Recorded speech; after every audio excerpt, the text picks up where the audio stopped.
لغمان د مینې، هنر، ادب، ښه فرهنګ، استعدادونو، میړانې او وطن دوستۍ ټاټوبی. قربت الابد وی هغه وطن او کلی قربت الابد وی چې چیرته مینه اتحاد وی هغه وطن او کلی قربت الابد وی هغه وطن او کلی قربت الابد وی چې سارا روح بدن شي او یو لا بل شي قربان چې نفرتونه ورکړي زړه په وحدت کړي ودان چې سارا روح بدن شي او یو لا بل شي قربان چې نفرتونه ورکړي زړه په وحدت کړي ودان هغه وګړي بیا په وړاندې ځي. الحمدلله تر کومې نه دې خواته چې امارت اسلامي راغلی دی کلي طور باندې خو د ټول افغانستان خاص کر د لغمان امنیت ډېر ډاډوړ دی او مطمئن دی انشاءالله. امنیتي وضعیت خو شکر د خدای ده د امارات د راتګ سره ډېر ښه ده، په ټول افغانستان کې ښه ده، بیا په لغمان کې په تېره بهترینه حالات ډېر ښه دي. شپې ورځې بس دکانداران دکانداري کوي، تجاران تجارت کوي، صرافان خپله صرافي کوي، خلک خپله غریبي کوي. وروره انشاءالله مشکل نشته. کله د شپې نه کابل نه موږ راشو چوک کې رشکا موټر هر څه پیدا کړي تر ولسوالۍ پورې موږ تګ راتګ کوی شو انشاءالله تر څو پورې موږ امنیتي ستونزه نه لرو. که هر یو رانه وژنې عقل و فکر مې مه وژنه، په دې کې مې وطن ته لوی تاوان لیدلی دی. د ساکنه یو وروڼو غوندې خواږه دې وي تل که څوک دا غواړي چې بېغمه شي او ښاد وي که څوک دا غواړي چې بېغمه شي او ښاد وي. ښه امنیتي وضعیت د یاد ولایت په هره برخه اثر کړی او خلک اوس ډېر د خوښۍ احساس لري. امنیتي وضعیت خو شکر الحمدلله ډېر ښه ده او موږ ټول ترې راضي یو خوشحاله یو او کاروبار هم ښه ده الحمدلله او وضعیت ښه ده او مجاهدینو سره موږ خوشحاله یو. نو امنیتي وضعیت خو الحمدلله بیخي ښه ده، هم په مرکز کې هم په پنځه ګونو ولسوالیو کې داسې خاص مشکل جدي مشکل انشاءالله بیخي نشته او تر اوسه یا مخکې لږ کم زموږ سره کوم راپورونه دي کوم واقعات سیاسي یا امنیتي د حکومت یا د امارت د مخالفینو لخوا رامنځته سوي نه دي. الحمدلله بیخي ارامي ده. خلک ډېرې اندازې پورې چې راځي دلته موږ ته ملاقات کوي، دلته موږ سره ورسره راځي یا موږ ورځو کله کله بعضې منطقو ته، نو خلک په عموم کې یا په مجموع کې هغه راضي دي امارت نه، خصوصا د امنیت نه یو رسیدګي مشکلاتو ته زیاته ولسوالیو قومندانیو د امنیتي ادارې انشاءالله ټولې فعالې دي او خلک ډېر رضایت ښیي دلته زموږ سره راځي. شمشاد هسک د دی پامیر او هسک غاړه د شمشاد ماشاءالله هیواد ګله ماشاءالله هیواد مونږ د کړو ساتن خدای دې تل لره اباد ماشاءالله. د الله پاک د مهمانۍ په میاشت کې د لغمان ځانګړي ځواکونه سرک ته راوتلي تر څو د ولس لپاره د خدمت جوګه شي. شایخې چینې لرې څه ښکلې درې لرې شایخې چینې لرې څه ښکلې درې لرې. سلام علیکم، خیر راغلی وروره خاص دی، خیر راغلی څه مشکل خو به نه وه لاره کې، خیر راغلی خیر اوسئ مهرباني وکړئ. دوی د روژه ماتي پر رانږدې کېدو د سړک پر سر پر هغو کسانو خرما او اوبه ویشي چې لاره یې لرې ده او پر لاره پر دوی روژه ماتی کېږي. په همدې حال کې د لغمان والي شیخ شیر احمد حقاني د لارې رارسیږي، سمدواره د پولیسو له ځواکونو سره لیده کاته کوي او له دوی مننه کوي چې د ولس خدمت ته ولاړ دي. څنګه حال د مجاهد ښه دی، خیرت ده، وخت په خیر ده، څنګه حالم ده، څه کوئ، څنګه ولاړ یاستئ، څنګه د خلکو سره تعامل څنګه د خبرې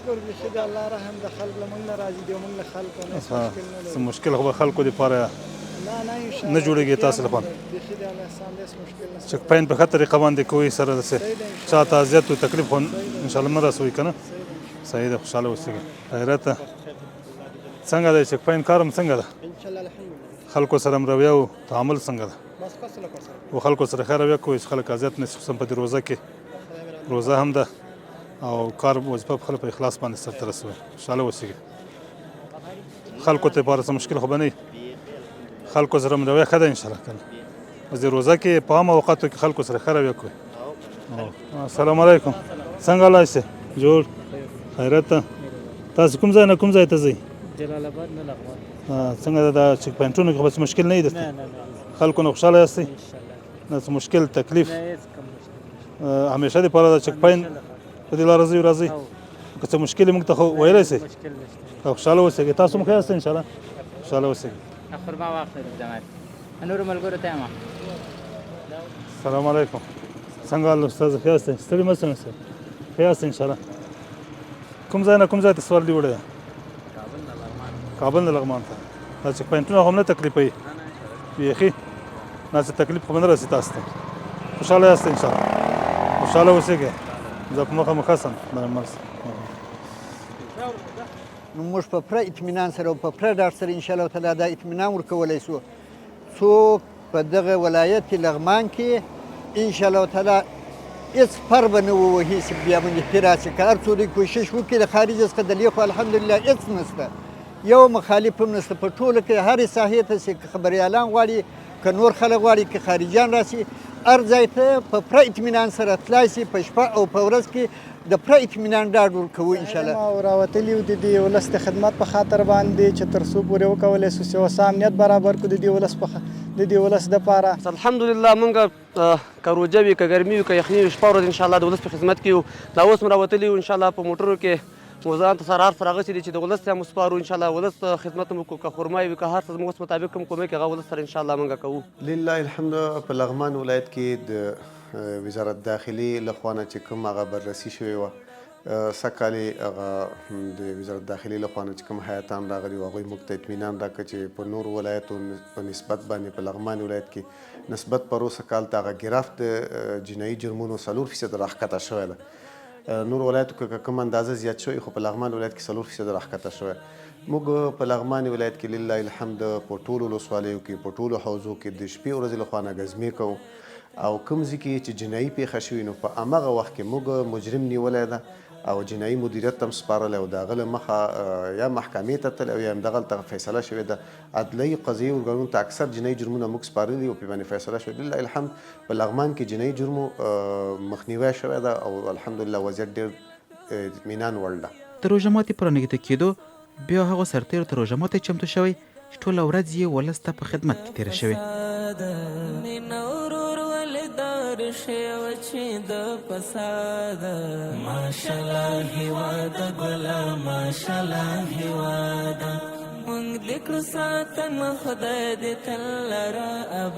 د روژه ماتي اذان کېږي. الله اکبر الله اکبر. لومړی د ماښام لمونځ په جماعت سره ادا کېږي او وروسته ښاغلی حقاني د اتلو سرتېرو سره روژه ماتی کوي. له روژه ماتي وروسته بیا د لغمان والي موږ ته د یاد ولایت په اړوند داسې معلومات راکوي. 2023 کال نو انشاءالله انکشافي پروژې په نظر کې شته. موږ سره مخکې دلته یو اداري جلسه وه. په دې جلسه کې د اقتصاد ریاست خپل هغه پلان چې درلودې په سکتوري ریاستونو کې نو هغه یې موږ سره شریک کړو. تقریبا 130 پروژې په آینده کال کې انشاءالله تصمیم شته چې هغه عملي سي او خلکو ته پکې کار هم برابر سي ځوانانو ته هغه بېکاره کسانو ته. نو 130 پروژې که عملي کېږي انشاءالله دا ډېر لوی کار ده او لوی پرمختګ ده د انکشاف په برخه کې او انشاءالله خلکو دپاره د کار زمینه هم برابره سي او ولسو خلک هم انشاءالله دې نه راضي وي. نو دغه یو اراده شته او دا په پلان کې نیول سوي دي. نو انشاءالله ډېرې اندازې پورې کوشش کوو چې هغه عملي سي او الله دې په دې کې موږ سره کومک مرسته وکړي. نو زموږ خو ټول د لغمان ولس ته او خلکو ته دا پیغام ده انشاءالله چې موږ به دوی خدمت کوو او ټولو اداراتو باندې هم دا موږ غږ کړی او غږ هم پرې کوو چې په خپله برخه کې د خپل مسؤلیت په ساحه کې د خلکو خدمت په ښه طریقه باندې وکړي. او موږ همیشه دپاره ډاډ هم ورکړی او عملي کړی مو هم ده انشاءالله عمل کې ثابته شوې ده چې زموږ دروازې دوی په مخ باندې همیشه دپاره خلاصې دي. همیشه چې دوی غواړي دلته راسي موږ ورسره ملاقات کوو مشکل یې اورو هغه مشکل که موږ په وس کې وي چې حل کړو حل کوي ورسره وکړو پورته مقاماتو سره مشرانو سره موږ هغه شریک کوو او د هغې دپاره د حل لارې سنجو. خو زموږ پیغام دا ده انشاءالله چې موږ به همیشه دوی په خدمت کې یو. ټول ادارات د ولایت مقام په شمول باندې او د خدمت